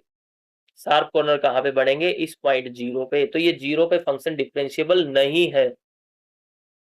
डेरिवेटिव करने का मतलब क्या है, हमें टेंजेंट ड्रॉ करने, स्लोप निकालना, तो इस पे तो टेंजेंट ड्रॉ ही नहीं हो सकते, इस सिंगल पॉइंट पे तो इनफाइनाइट पॉइंट हो जाएंगे, इनफाइनाइट लाइन हो जाएंगी इस पॉइंट पर। अब हमें फंक्शन दे रखा है क्या, f(x) is equal to mod of x minus 1 plus mod of x plus 1। अब हमें पता है ये फंक्शन कॉन्टिन्यूस है, ये फंक्शन भी कॉन्टिन्यूस है, दोनों का सम भी कॉन्टिन्यूस होगा, फंक्शन तो कॉन्टिन्यूस है। उसने पूछा कि कौन सा सही नहीं है, फंक्शन इज कॉन्टिन्यूस एवरीवेयर, ये बात ठीक है। Function is continuous at x is equal to 1 and -1, अगर फंक्शन हर एक जगह कॉन्टिन्यूस है तो 1 और -1 पे तो होगा ही।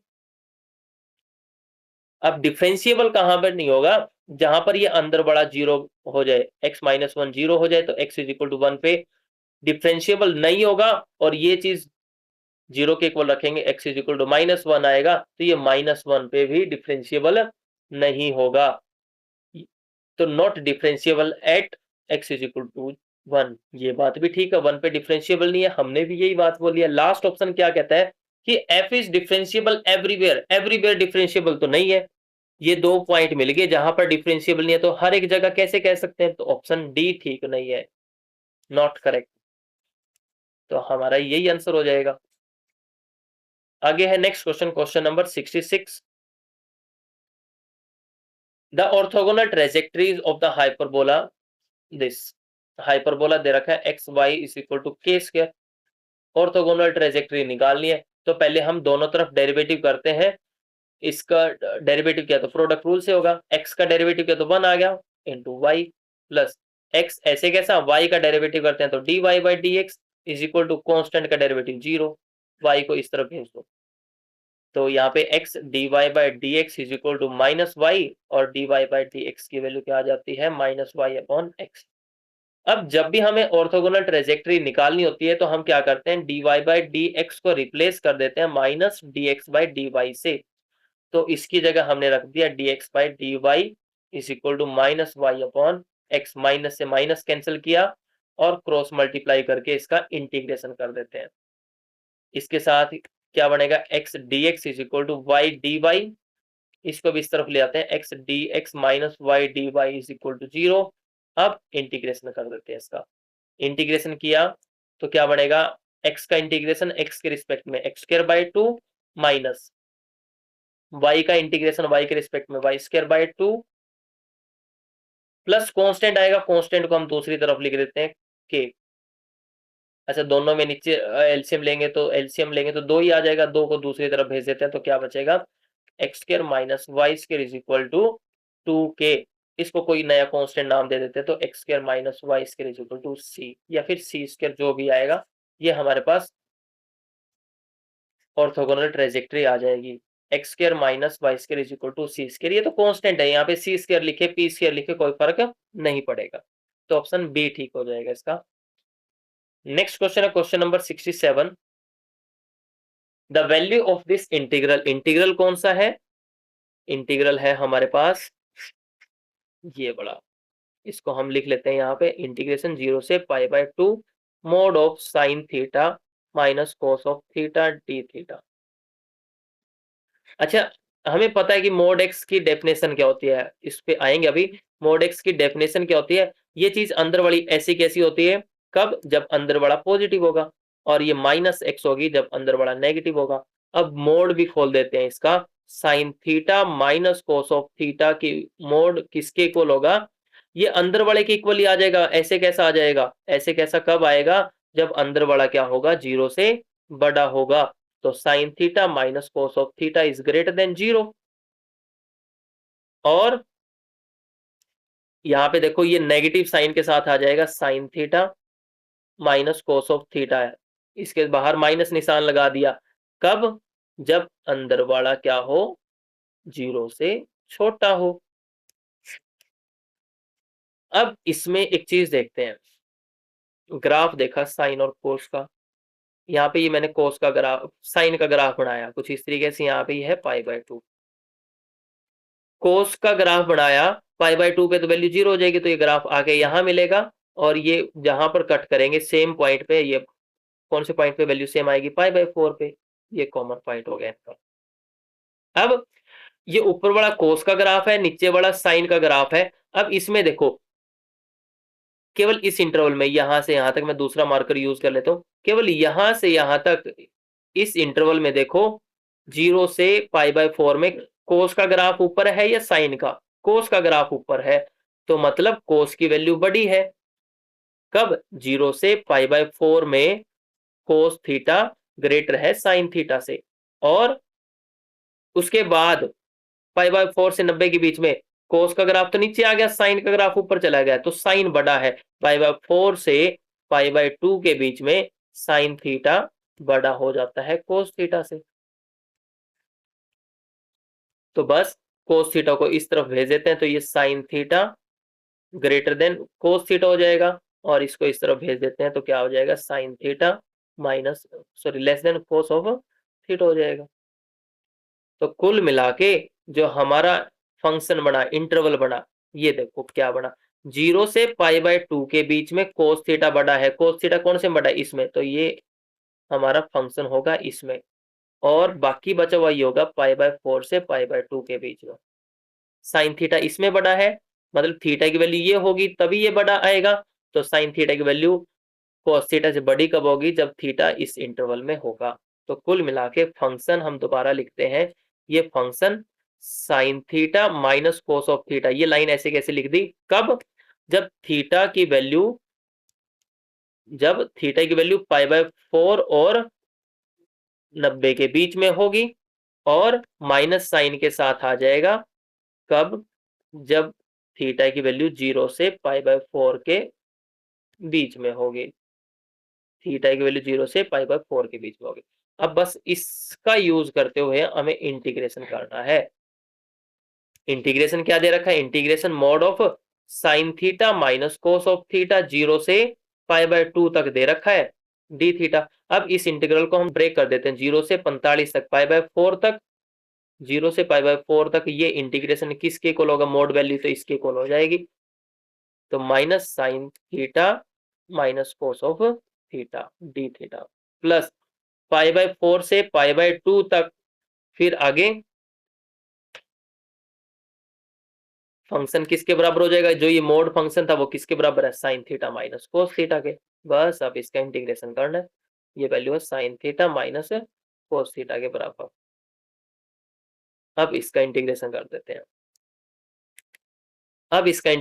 देते हैं, माइनस साइन बाहर है तो इसको बाहर रखते हैं, साइन का इंटीग्रेशन क्या हो जाएगा, माइनस कोस ऑफ थीटा, बीच में माइनस निशान है वो लिख दिया, कोस का इंटीग्रेशन साइन थीटा, और लिमिट कहां से कहां तक पुट करनी है, 0 से π/4 तक, प्लस फिर हमें साइन का इंटीग्रेशन करना है तो क्या हो जाएगा, माइनस कोस ऑफ थीटा, और बीच में माइनस निशान, कोस का इंटीग्रेशन क्या हो जाएगा, साइन थीटा, और π/4 से π/2 तक हमें लिमिट पुट करनी है। अच्छा, इसमें से माइनस साइन को मन लेके प्लस का बना देते हैं तो प्लस का हो जाएगा, तो इसको तो बना दिया प्लस का, यहाँ से सारा प्लस हो गया माइनस साइन कॉमन लेने के बाद, या फिर माइनस को अंदर मल्टीप्लाई कर दिया। अब लिमिट पुट करते हैं, upper limit cos π/4 plus sine π/4 minus cos 0 minus sine 0, ये लिमिट पुट करते हैं, माइनस कॉमन ले लेते हैं पहले, तो माइनस कॉमन आने के बाद ये तो सारे प्लस के हो जाएंगे, माइनस कॉमन ले लिए तो प्लस का हो गया। अब लिमिट पुट कर देते हैं, cos π/2 plus sine π/2 minus cos π/4 minus sine π/4, upper limit minus lower limit. अच्छा, कोस π/4 की वैल्यू क्या होती है, 1/√2, ये भी 1/√2, 2 बार लिखा गया तो 2 बार हो गया √2, कोस 0 कितना था, -1, साइन 0 तो 0 होगा, माइनस आगे π/2 पे कोस की वैल्यू 0, साइन की वैल्यू π/2 पे 1, माइनस ये किसकी, कोस π/4 की वैल्यू कितनी हो जाएगी, 1/√2, और साइन π/4 की वैल्यू भी 1/√2।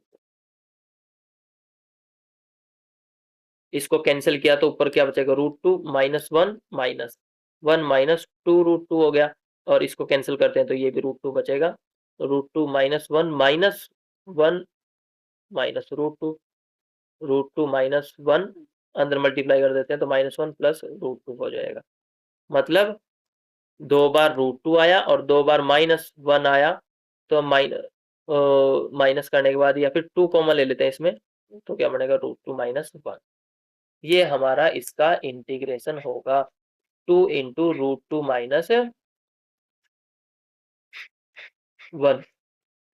दैट इज ऑप्शन डी ठीक होगा इसका। नेक्स्ट क्वेश्चन है क्वेश्चन नंबर 68। क्वेश्चन नंबर 68 में हमें इंटीग्रेशन निकालना है 0 से 1, 0 to 1 log of 1 plus Z upon 1 plus Z square D Z, इसका इंटीग्रेशन हमें निकालना है। अच्छा, मेरे को बस एक चीज यहां से दिख रहा है, अगर मैं जेड को टेंजेंट थीटा पुट कर दूं और डेरिवेटिव कर दिया तो क्या बन जाएगा, D Z secant square theta बन जाएगा, साथ में डी थीटा। ऐसा क्यों किया, क्योंकि जैसे ही मैं 1 प्लस टेन स्क्वायर थीटा करूंगा, ये किसके इक्वल होता है, ये किसके इक्वल होता है, सीकेंट स्क्वायर थीटा के, और ऊपर भी सीकेंट स्क्वायर थीटा आएगा तो वो कैंसिल हो जाएगा, ठीक है, तो यहाँ पे रखा। अब अच्छा, लिमिट देख लेते हैं एक बार, जब जेड की वैल्यू 0 होगी तो थीटा की वैल्यू कितनी हो जाएगी, टेंजेंट 0 कब होगा, जब थीटा की वैल्यू 0 होगी, 1 कब होगा, जेड की वैल्यू 1 है, टेंजेंट थीटा 1 कब होगा, जब थीटा की वैल्यू क्या होगी, π/4, तो लिमिट कन्वर्ट होगी 0 से π/4 में log of 1 plus tangent theta upon 1 plus tan square theta into मत लिखो, ऐसे लिख दो, डी जेड की वैल्यू, ये डी जेड है तो डी जेड की वैल्यू क्या आ जाएगी, secant square theta D theta is equal to 0 से π/4, ये ऐसे कैसे लिखा, log of 1 plus tangent theta secant square theta. अच्छा, ये तो 10th बड़ा रिजल्ट है, ये किसके को होता है, सीकेंट स्क्वायर थीटा के, तो सीकेंट स्क्वायर थीटा से सीकेंट स्क्वायर थीटा कैंसिल किया तो कुल मिला के बचा क्या, हम उस इंटीग्रल को आई मान लेते हैं, 0 से π/4 log of 1 plus tangent theta D theta बन गया। अब सिंपल सा बन गया ये। अच्छा, जब हमारे पास ये इंटीग्रल हो 0 to a f of x dx, तो एक प्रॉपर्टी होती है कि इसका इंटीग्रल दोनों का सम करके x माइनस कर देते हैं, ये इसके इक्वल भी आता है, मतलब ये दोनों इंटीग्रल आपस में बराबर होते हैं। तो ये प्रॉपर्टी लगाते हैं इसमें, मतलब x को रिप्लेस करना हमें किससे, जो अपर लिमिट है, अपर लिमिट क्या है a माइनस x से, तो हम इसमें कर देते हैं वही सेम काम। तो यहां से क्या बन जाएगा, 0 से π/4 log of 1 plus tangent theta को हमें किससे रिप्लेस करना है, π/4 माइनस थीटा से। ऐसा करेंगे तब भी इंटीग्रल पे कोई फर्क नहीं पड़ेगा, वैल्यू सेम आएगी।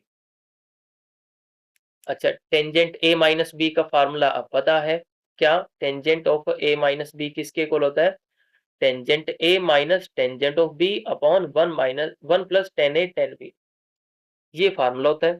तो ये किसके इक्वल आ जाएगा, 0 से π/4 log ऑफ 1 प्लस, ये वैल्यू किसके इक्वल आ जाएगी, टेंजेंट ऑफ π/4 को मैं 45 लिख लेता हूँ, minus tangent theta upon 1 plus tangent 45 into tangent of theta, साथ में डी थीटा। अब टेंजेंट 45 की वैल्यू तो 1 होती है, तो ये इंटीग्रल किसके इक्वल आ जाएगा, 0 से π/4 log ऑफ 1 प्लस, ये कितना हो जाएगा, 1 minus tangent of theta upon 1 plus, ये तो 1 हो गया, 1 इंटू टेंजेंट थीटा करेंगे तो टेंजेंट थीटा बन जाएगा। अच्छा, इसके बटे में 1 लगाते हैं, एलसीएम लेके इन दोनों का क्रॉस मल्टीप्लाई कर देते हैं, तो क्या बनेगा ये देखो अब, 0 से π/4 log ऑफ, एलसीएम क्या आएगा, 1 plus tangent of theta, cross multiply करते हैं, 1 की गुणा इसके साथ करते हैं तो ये आ जाएगा 1 प्लस टेन थीटा, प्लस इस 1 की मल्टीप्लाई इसके साथ करेंगे तो ये आ जाएगा, ऐसे कैसा, इससे ये कैंसिल किया तो ऊपर कितना बचा, 2 बच गया, ऊपर बचा अब हमारे पास 2, 0 से π/4 log ऑफ, ऊपर बचा 2 upon 1 plus tangent of theta D theta. अब log की एक प्रॉपर्टी होती है, log of a by b है तो इसको लिख सकते हैं log of a minus log of b लिख सकते हैं। तो चलिए हम वही काम करते हैं, इंटीग्रेशन 0 से π/4, ये बन जाएगा log of 2 minus log of 1 plus tangent of theta. हमने डिनोमिनेटर को अलग कर दिया, दोनों के साथ log लगा दिया, और ये इंटीग्रल i के इक्वल ही चल रहा है अभी तक। ये i is equal to, integral को अलग अलग कर देते हैं, 0 से π/4 log of 2 D theta minus 0 से π/4 log of 1 plus tangent of theta D theta. अच्छा, ये तो वही नहीं आ गया जिसको हमने i मानना था, बिल्कुल आ गया। तो हम इसको i के वही देते हैं, इसकी वैल्यू क्या थी, i थी, इसकी वैल्यू रख दी, और ये कांस्टेंट है, इसका इंटीग्रेशन करेंगे तो क्या आ जाएगा, थीटा आ जाएगा। थीटा पे लिमिट पुट कर देंगे 0 से π/4, ये i के बराबर है, इस i को इस तरफ ले जाएंगे तो प्लस को हो जाएगा, 2i बन जाएंगे। अब ये 2i बराबर log ऑफ 2, अच्छा लिमिट पुट कर देते हैं, π/4 माइनस 0 दैट इज π/4, 2 बचा। हमें तो i इंटीग्रल की वैल्यू निकालनी थी, तो i इंटीग्रल की वैल्यू क्या आ जाएगी, 2 को नीचे भेज देते हैं, π/8 log ऑफ 2। तो कौन सा ऑप्शन ठीक हो जाएगा इसका, इसका ऑप्शन log π/4, ये था π/8 log 2, ये आंसर आया था हमारा, तो ऑप्शन डी ठीक हो जाएगा, इसमें है ही नहीं ऑप्शन। नेक्स्ट क्वेश्चन है क्वेश्चन नंबर 69, डिफरेंशियल इक्वेशन दे रखी है एक्स वाई डैश का स्क्वायर माइनस, डिफरेंशियल इक्वेशन है X D Y by D X square minus Y D X plus A बराबर 0। ठीक है, अब इसमें थोड़ा सा हेर फेर करते हैं, हम d Y by D x को हम पी लिख लेते हैं, तो x p square minus y p plus a equal to 0। अगर मैं वाई पी की वैल्यू निकालता हूँ, वाई पी को इधर भेज देते हैं, तो यहाँ पे क्या बचेगा एक्स पी स्क्र प्लस ए, और वाई की वैल्यू क्या आ जाएगी x p square by P plus A by P, ये वैल्यू आ जाएगी। हमें इसका सोल्यूशन निकालना है। पी से एक पी कैंसिल किया तो x P plus A upon P बचा, जो कि हमारी क्लेरूट्स इक्वेशन जैसी फॉर्म बनी है। क्लेरूट्स इक्वेशन कौन सी होती है,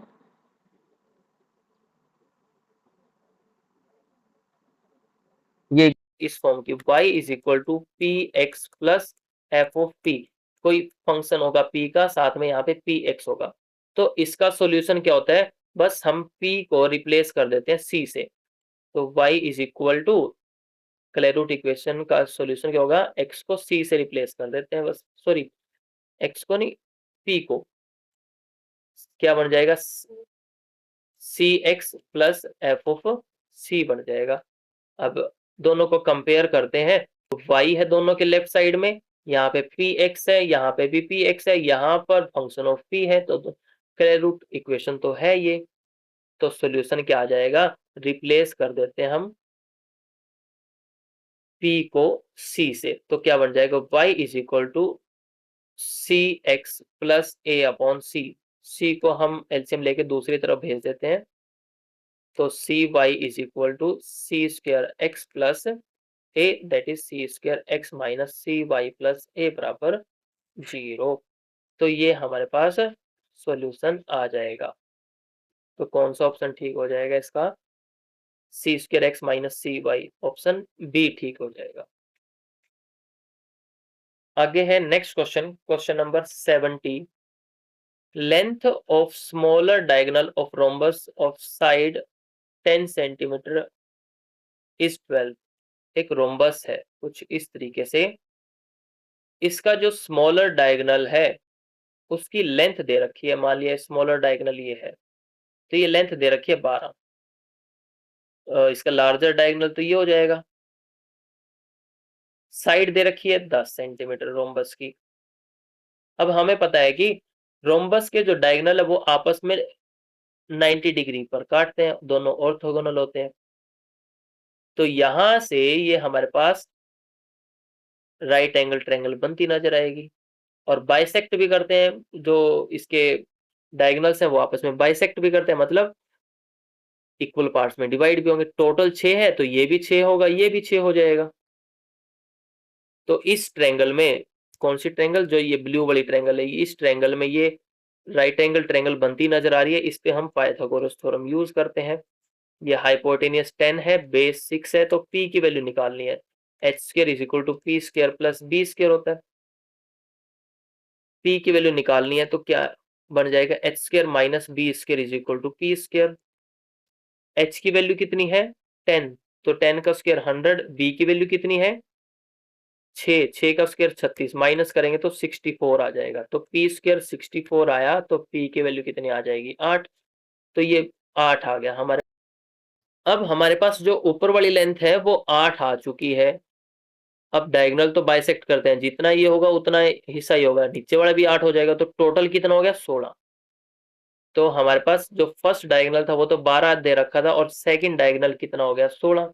अब एरिया निकालना हमें इसका, एरिया का फार्मूला क्या होता है रोम्बस के, 1/2 into D1 into D2, value रख दो D1 D2 की, 12 गुना में 16, इसको कैंसिल किया 6, 16 6 के 96। तो कौन सा ऑप्शन ठीक हो जाएगा, इसका ऑप्शन सी ठीक हो जाएगा। नेक्स्ट क्वेश्चन है, two eigen values of a square matrix of order 3 r 2 and 3 if trace of this matrix is 11। Question में दे रखा है कि एक कोई 3x3 की मैट्रिक्स है, उसकी आइगन वैल्यूज दे रखी है, मान लिया λ1 कितना है 2 और λ2 कितना है 3, ये दो आइगन वैल्यू दे रखी है, और ट्रेस दे रखा है मैट्रिक्स का।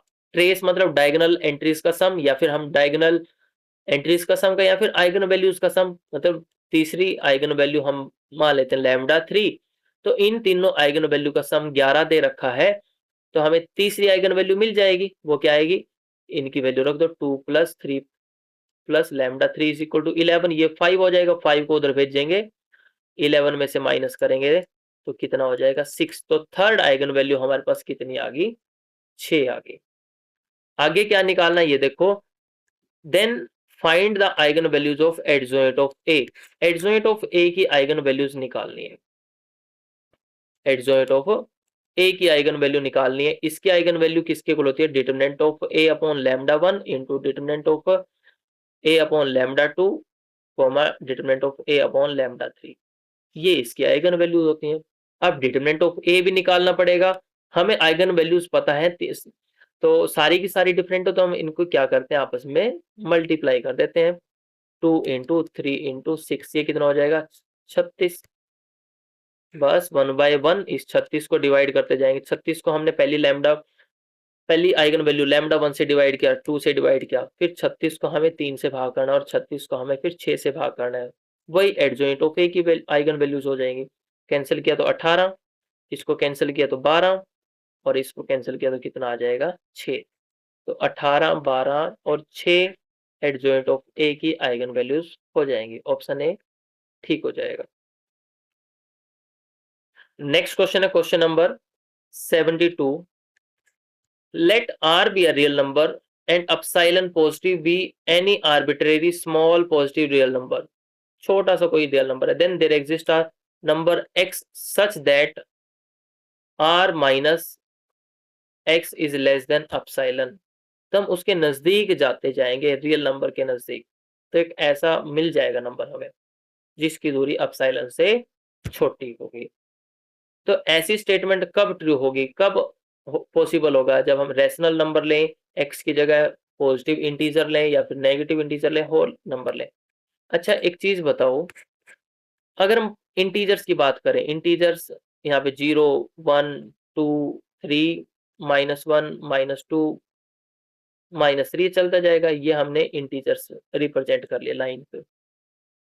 अब हमें कोई रियल नंबर आर लेना है, रियल नंबर आर ले लिया मैंने, 1.5 ले लिया, 1.5 तो यहाँ पे होगा कहीं, ठीक है बात।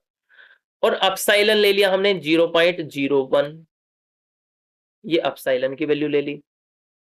क्या इंटीजर में से हमें ऐसा कोई नंबर मिलेगा जिसको हम 1.5 में से घटाएं और इनका अंतर 0.01 आ जाए? ये तो कब होगा, जब हमें ये अंतर डिफरेंस 0.01 कब आएगा, जब हम यहां से कोई पॉइंट उठाएंगे इसके आसपास से, वो इंटीजर थोड़ी होगा, फिर कोई इंटीजर तो नहीं होगा। तो ऑप्शन इंटीजर तो नहीं आ सकता इसका, पॉजिटिव इंटीजर। ऐसी नेगेटिव इंटीजर भी नहीं होगा, होल नंबर के लिए भी कर ही लिया हमने, 0 से बड़े के लिए नंबर के लिए क्या था, वो भी नहीं होगा। लेकिन रैशनल नंबर हो सकता है, कैसे वो देखो। अब अच्छा, क्या कोई हमें ऐसा रैशनल नंबर मिल जाएगा कि जिसको हम 1.5 में से घटाएं और इससे छोटा नंबर आ जाए? बिल्कुल हो जाएगा।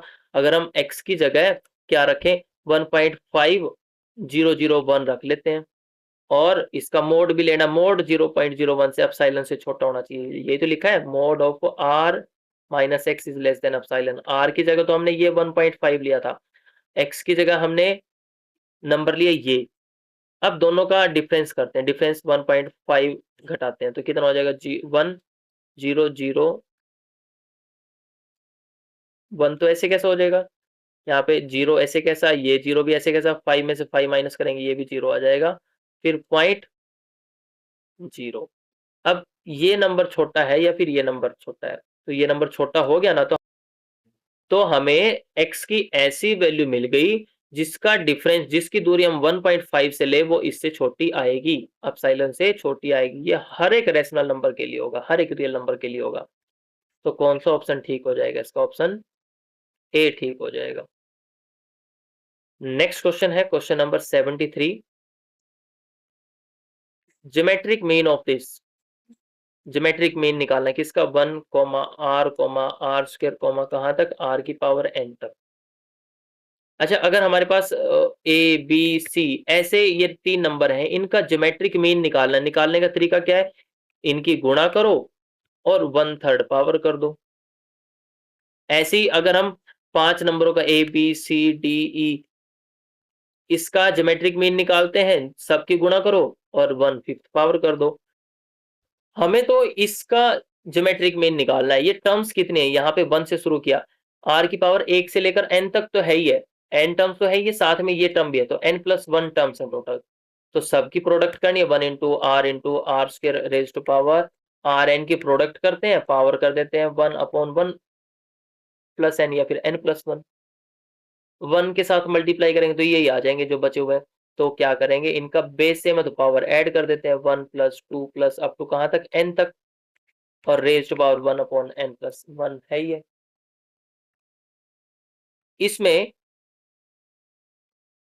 ये है फर्स्ट n नेचुरल नंबर का सम, तो 1+2 plus and so on, n natural number के जोड़ का फार्मूला क्या होता है, n इंटू n+1/2 ये होता है। तो यहाँ पे r की पावर n इंटू n+1/2 रख देते हैं, और बाहर ये जो पावर थी वो ऐसे कैसी, अब ये पावर की पावर है तो पावर तो आपस में मल्टीप्लाई हो जाती है, तो ये पावर आपस में मल्टीप्लाई हो जाएगी n+1, इससे तो ये कैंसिल हो गया, तो r की पावर क्या बचा है, n/2, ये इसका ज्योमेट्रिक मीन आ जाएगा।